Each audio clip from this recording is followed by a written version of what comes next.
Hi hello నమస్తే welcome to పుత్తడి బొమ్మ. అందరు ఎట్లున్నారు? మంచి ఉన్నారులే. నేనైతే మంచి ఉన్నా. ఇయాలైతే అందరికీ నోరూరించే పండు మిర్చి టమాటా పచ్చడి చూపిస్తున్నా. మామూలుగా అయితే మనం పొడి కారంతో టమాటా పచ్చడి చేసుకుంటాం, నిలువ పచ్చడి. కాకపోతే నేను ఇప్పుడు పండు మిరపకాయలతో టమాటా పచ్చడి ఎట్లా చేయాలనో చూపిస్తాను. ఇదైతే సూపర్ టేస్టీ. ఒక 5-6 మంత్స్ వరకు అస్సలు పాడవకుండా చాలా బాగుంటుంది. మీరు కూడా ట్రై చేయరి, నాకు కమెంట్ చేయరి మీ పచ్చడి ఎట్లుంది అనేది. ఫస్ట్ అయితే నేను ఒక కడాయి పెట్టేసుకొని ఒక 1 టీ స్పూన్ జీలకర్ర, 1 టీ స్పూన్ మెంతులు, ఒక 1 టీ స్పూన్ ఆవాలు కొంచెం మీడియం ఫ్లేమ్లో పెట్టుకొని మంచిగా రోస్ట్ చేసేసుకుంటున్నాం. మంచిగా ఫ్రై, మన మెంతులు ఎంత గుమగుమలాడతాయి కదా ఫ్రై చేస్తే, అట్లా గుమగుమలాడేటట్టు ఫ్రై చేసేసుకోరు మెంతులను, జీలకర్రను, ఆవాలను. మంచిగా ఫ్రై అయిపోయిన తర్వాత నేనైతే మిక్సీ పట్టేసుకున్నాను. మెత్తగా పౌడర్ చేసేసుకోండి, బరక అవసరం లేదు. మెత్తగా పౌడర్ చేసేసుకొని నేను ఆ పౌడర్ పక్కన పెట్టేసుకున్నాను. తర్వాత పండు మిరపకాయలు మనం మామూలుగా కారం మిరపకాయలు కాకుండా ఇవి చూడడానికి బాగున్నాయి, కలర్ఫుల్గా ఉన్నాయని తీసుకొచ్చిన. ఎక్కువ కారం ఉండవు, ఇవి కమ్మగా ఉంటాయి, బాగుంటాయి. ఇవైతే నేను 1/2 కిలో పండు మిరపకాయలు తీసుకున్నాను. వీటిని మంచిగా కడిగేసుకున్నాను, చేయితో మంచిగా రాసి మళ్ళీ కడిగేసుకొని ఒక జల్లెట్లో పెట్టుకున్నాను కొంచెం సేపు. ఆ తర్వాత ఒక మంచి పొడి నాప్కిన్ తోటి ఆ పండు మిర్చినంతా తుడుచుకుంటున్నాను. ఒక్కొక్క మిరపకాయని మొత్తం తుడిచేసుకుంటున్నాను. మనం టమాటా ఎంత క్వాంటిటీ తీసుకుంటున్నామో అంతే క్వాంటిటీ పండు మిరపకాయలు కూడా తీసుకోవాలి. పండు మిరపకాయలు అయితే మంచిగా నేను తుడిచి పక్కన పెట్టేసుకున్నాను. ఇప్పుడు వీటన్నింటినీ చిన్న చిన్న ముక్కల్లాగా కట్ చేసేసుకోండి. కట్ చేసుకొని మంచిగా ఆరనిద్దాం. మనం తడి లోపలికి ఏమన్నా పోయింది ఉంటే కూడా మన టమాటాలు ఉడికేసరికి ఆరిపోతుంది. అందుకే ముందే పండు మిర్చిని అయితే మంచిగా కట్ చేసి పక్కన పెట్టేసుకున్నాను. ఇప్పుడైతే 1/2 కిలో టమాటాలు తీసుకున్నాను. నేను ఎగ్జాక్ట్గా తూకం వేయడానికి నా దగ్గర అయితే అది లేదు, అందుకే నేనైతే అందాజతో తీసుకున్నాను. ఒక 8 టమాటాలు తీసుకున్నాను. మనం కట్ చేసినప్పుడు తొడమలు అవి తీసేస్తాం కదా, అందుకే టమాటాలు అయితే మంచిగా కడిగేసుకొని దీన్ని కూడా మంచిగా నాప్కిన్తో ఒక్కొక్క టమాటాను తీసుకుంటూ తుడుస్తున్నాను. మీరు ఖచ్చితంగా ఇదైతే ఫాలో అవ్వాల్సిందే. టమాటాలు కానీ పండు మిర్చి కానీ మంచిగా తుడుచుకోండి, అట్లయితేనే మీ పచ్చడి పాడవకుండా ఉంటుంది. నేను చెప్పినట్టు ఏమాత్రం చేయకపోయినా మీ పండు మిర్చి పచ్చడి అయితే, టమాటా పచ్చడి అయితే ఎక్కువ రోజులు ఉండదు, ఖరాబ్ అయిపోతుంది, బూజు వచ్చేసి వాసన వస్తుంటుంది. ఇట్లా ఖచ్చితంగా ఫాలో అయిపోండి. తర్వాత టమాటాలు మంచిగా తుడుచుకొని పక్కన పెట్టుకున్నాక వీటన్నింటినీ చిన్న చిన్న ముక్కల్లాగా మనం కర్రీ చేస్తే ఎట్లా చేస్తామో అట్లా ముక్కలు చేసేసుకుంటున్నాను. తొడిమెలు అయితే ఖచ్చితంగా తీసేయండి. నేను రెగ్యులర్గా కూర చేసినా కూడా తొడిమెలు అయితే ఉంచను, తీసేస్తాను. మొత్తం టమాటాలు అయితే నేను కట్ చేసి పక్కన పెట్టేసుకున్నాను. ఇప్పుడైతే ఒక టేబుల్ స్పూన్, ఒక గరిట నిండా ఆయిల్ వేస్తున్నాను. పచ్చళ్ళకి కొంచెం ఆయిల్ ఎక్కువ పడుతుంది కదా, ఎక్కువ ఉంటేనే టేస్ట్ ఉంటాయి పచ్చళ్ళు. అయితే నేనైతే ఒక గరిటె వేసాను ఆయిల్ అయితే. ఇప్పుడు మనం కట్ చేసుకున్న టమాటా ముక్కలన్నిటినీ ఇందులో వేసేసి వేడైన నూనెలో వేసేసి మంచిగా మగ్గనిద్దాము. మీడియం ఫ్లేమ్ పెట్టుకోండి, హై ఫ్లేమ్ పెట్టిరనుకోండి మాడిపోతాయి, మంచిగా ఉడకవు. మీడియం ఫ్లేమ్ పెట్టుకొని ఉడికించుకోండి టమాటాలు అయితే. ఫస్ట్ అయితే నేను ఒక 10 నిమిషాల పాటు, అంటే మనం టమాటాలు రసంలాగా అయ్యేంత వరకు మూత పెట్టినా. ఆ తర్వాత మూత తీసేసే ఉడికించుకున్నాను. ఎందుకంటే మళ్ళీ ఆవిరి పట్టి మళ్ళీ ఆవిరి డ్రాప్స్ అన్నీ అలా పడ్డాయి అనుకోండి, మళ్ళీ తడిగా అయిపోయి టమాటా పచ్చడి పాడైపోతుంది. అందుకే మూత తీసేసే ఉడికించుకుంటున్నాను.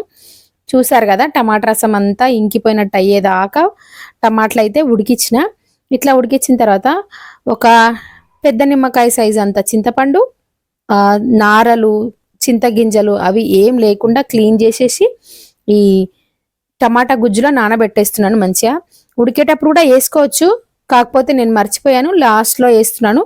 ఈ టమాటా వేడికి కూడా మన చింతపండు మెత్తబడిపోతుంది, ఏం ప్రాబ్లం ఏం లేదు.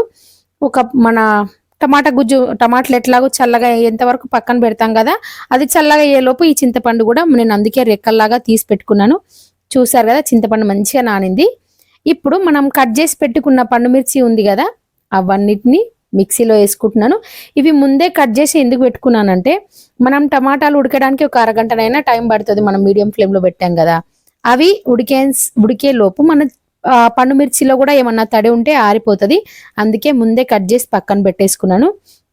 ఇప్పుడైతే పండు మిర్చినంతా నేను మెత్తగా మిక్సీ పట్టేసుకున్నాను. చూసారు కదా, మొత్తం పండు మిర్చి అంతా మిక్సీ పట్టేసుకొని మెత్తగా పట్టేసుకున్న తర్వాత మనం ఉడికించి చల్లారబెట్టిన టమాటాలు ఉన్నాయి కదా, ఆ టమాటా గుజ్జునంతా ఈ పండు మిర్చి పేస్ట్లో వేసేసి ఒకసారి మిక్సీ పట్టేసుకున్నాం అనుకోండి. చూసారు కదా, చల్లగా అయిపోయింది, దగ్గరకు వచ్చింది. మనకు టమాటా దాంట్లో ఏం రసం ఏం లేదు, అంత డ్రై అయిపోయినట్టుగా అయ్యింది. ఇట్లా మంచిగా చల్లారిన తర్వాత చేస్తేనే మన పచ్చడి పాడవకుండా ఉంటుంది, మంచి ఎక్కువ రోజులు నిల్వ ఉంటుంది. కొంచెం ఓపికతో మొత్తం చల్లారిన తర్వాతనే జాగ్రత్తగా చేసుకోండి. నేనైతే టమాటాలన్నీ వేసేసిన తర్వాత ఒక 7-8 వెల్లుల్లిపాయలు తొక్క తీసేసి వేసుకున్నాను. తర్వాత ఉప్పు అయితే ఖచ్చితంగా మెజర్మెంట్ ఏంటంటే 50 గ్రామ్స్ 50 గ్రాముల ఉప్పు ఈ టమాటా పేస్ట్లో వేసేసి మిక్సీ పట్టేసుకున్నాను మొత్తము. ఇప్పుడైతే ఒక 1/2 కిలో దాకా ఆయిల్ వేసుకుంటున్నాను. ఒక కప్పుతో కప్పు నిండా తీసుకున్నాను. నేను ఎప్పుడు పచ్చళ్ళు చేసినా మీకు చెప్పాను చాలాసార్లు, చిలక ముక్కులు అనేవి ఉంటాయి వేస్తానని. అవే చిలక ముక్కులు ఒక 1 టీ స్పూను, తర్వాత జీలకర్ర ఒక 1 టీ స్పూను, తర్వాత ఇవి మిరపగింజలు అంటారు కదా, అవి మీకు తెలుసో తెలీదో, ఆ మిరపగింజలు ఒక 1 టీ స్పూన్ వేసాను. తర్వాత ఎండుమిర్చి ఒక 6-7 వేసుకున్నాను. ఈ మిరపగింజలు ఎందుకు అని మీకు డౌట్ రావచ్చు. చాలా మంది మినప్పప్పు వేస్తారు కదా, అవి ఏంటంటే ఫస్ట్ 2 డేస్ మంచిగానే ఉంటాయి, ఆ తర్వాత మెత్తగా అయిపోయి మంచిగా అనిపించేది తిన్నప్పుడు. కానీ ఈ ఎండు మిరపగింజలు ఏంటి అంటే, మనం ఎన్ని రోజులైనా సరే మిరపగింజ మెత్తగా ఉండదు, క్రిస్పీగా పంటి కింద తగులుతా ఉంటది. అందుకే మా ఊరు సైడ్ అయితే ఎక్కువ పచ్చళ్ళలో మిరపగింజలు వేస్తారు. తర్వాత మన ఎండుమిర్చి అవన్నీ మంచిగా వేగినాక చివరగా కరివేపాకు వేసుకున్నాను. నేను కరివేపాకు రెగ్యులర్గా వేయను, కానీ ఈరోజు వేసాను. ఆ కరివేపాకు కూడా మెత్తగా అయిపోయి ఎటో అయిపోతుంది, అందుకే నేను వేయను. తర్వాత ఒక 7-8 ఎల్లిపాయలు పొట్టు తీయకుండా అట్లనే కచ్చపచ్చగా దంచేసి తాల్పులో వేసేసిన, మంచిగా ఫ్రై అవ్వనిచ్చిన. తర్వాత ఒక 1 టీ స్పూన్ పసుపు వేసుకున్నాను. ఇవన్నీ కొంచెం ఫ్రై అయిన తర్వాత మనం మిక్సీ పట్టుకున్న పండుమిర్చి టమాటా ఉంది కదా, ఆ మొత్తాన్ని తాలింపులో వేసేసి మంచిగా ఉడకనిస్తాను నేనైతే. మీరు తాలింపులో ఉడికిస్తే తాలింపు అంతా టమాటా పీల్ చేసుకొని తాలింపు కనిపించదు, క్లియర్గా మంచిగా అనిపించదు అని అనుకుంటే మామూలుగా ఫస్ట్ ఆయిల్లో ఉడికించుకొని ఆ తర్వాత తాలింపు పెట్టుకున్నా సరే. నేనైతే తాలింపులో అట్లానే ఉడికిచ్చేసిన.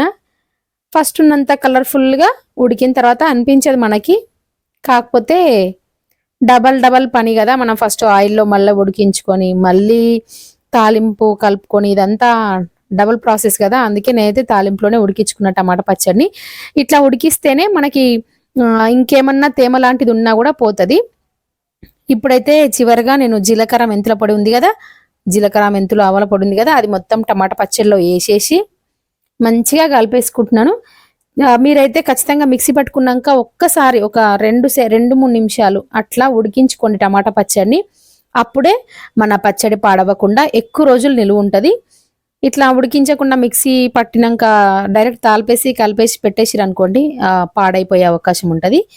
చూసారు కదా, నాకు కింద తడి అనేది పచ్చడిని జరుపుతుంటే తడి అనేది కనిపించకుండా ఉండేంత వరకు టమాటా పచ్చడిని ఉడికిచ్చానండి. ఇది మొత్తం టమాటా పచ్చడి రెసిపీ. ఎట్లా చేయాలి ఏంటి అనేది మెజర్మెంట్స్ అయితే మీకు ఐడియా ఉంది కదా. ఒక 1/2 కేజీ టమాటాలకి 1/2 కేజీ పండుమిర్చి వేసాను, 50 గ్రామ్స్ ఉప్పు వేసాను. ఇది పర్ఫెక్ట్ మెజర్మెంట్, మీరు ఇంకేం మార్చాల్సిన అవసరం లేదు. ఆయిల్ అయితే మీకు ఎక్కువ వేసుకుంటే ఎక్కువ వేసుకోవచ్చు, తక్కువైనా వేసుకోవచ్చు. ఇదండి ఈరోజు పుత్తడి బొమ్మ రెసిపీ. వీడియో నచ్చితే మాత్రం తప్పకుండా మన ఛానల్ని సబ్స్క్రైబ్ చేసుకొని ఆల్ అనే బెల్ ఐకాన్ని యాక్టివేట్ చేయరు. అట్లా చేస్తే నేను ఎప్పుడు ఏ వీడియో పెట్టినా మీకు నోటిఫికేషన్ వస్తుంది. ఇంకా కమెంట్స్ ఏమన్నా మీకు నచ్చిందా, ఎట్లుంది ఏంటిది మీరు కమెంట్స్ చేయండి, లైక్ చేయండి, మన ఛానల్ని సబ్స్క్రైబ్ చేసుకోండి. Thank you.